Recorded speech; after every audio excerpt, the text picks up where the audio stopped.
ভয়াবহ বাস দুর্ঘটনায় প্রাণ হারালেন এক সঞ্জয় দাস নামে ট্রাফিক কর্মী।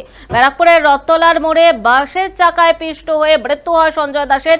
শারীরিকভাবে প্রতিবন্ধী থাকা সত্ত্বেও দীর্ঘ প্রায় ৩০ বছর নিঃস্বার্থে বিটি রোডে ট্রাফিকের দায়িত্ব সামলাচ্ছিলেন তিনি। বেলগড়িয়া থানার পুলিশ গাড়ির চালক শিব হালদার সহ বাসটিকে আটক করে নিয়ে যায়। আর অন্যদিকে পূর্ব বর্ধমানের খণ্ডঘোষের কেশবপুর বাজার এলাকায় টোটোর সঙ্গে ডাম্পারের ধাক্কায় দুজনের মৃত্যু হয়েছে বলে খবর। বুধবার সন্ধ্যে 7টা নাগাদ এই দুর্ঘটনাটি ঘটে। গুরুতর আহত অবস্থায় দুজনকেই হাসপাতালে ভর্তি করা হয়। বুধবার রাতেই মৃত্যু হয় টোটো চালকের। বৃহস্পতিবার সকালে টোটো যাত্রীর মৃত্যু হয়েছে বলেও জানা গিয়েছে।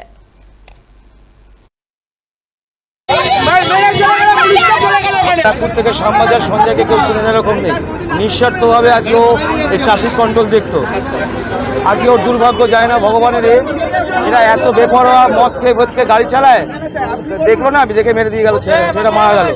আমরা আজকে সবাই এলাকাবাসী আমরা সবাই ওর জন্য কামনা করি আগামী দিনে যাতে ভালো থাকে। চালাচ্ছি 15 বছর। আপনার ড্রাইভিং লাইসেন্স আছে, ইন্স্যুরেন্স আছে, হ্যাঁ। গাড়ির সব কাগজ ঠিক আছে? হ্যাঁ। তাহলে আপনি সিগন্যাল দেখেননি? সিগন্যাল দেখি মাঝখানে পড়ে গেছে সিগন্যাল। কোন রুটের গাড়ি এটা? এটা ইয়ারজেট অফিসের গাড়ি। এয়ারজেট অফিসের গাড়ি। হ্যাঁ। কোথায় যাচ্ছিল? ব্যারাকপুর। ব্যারাকপুর যাচ্ছিল। কোথাতে আসছিল? টিএসসি থেকে? হ্যাঁ, সেক্টর 5 থেকে। সেক্টর 5 থেকে। কিভাবে মারলেন? আমি তো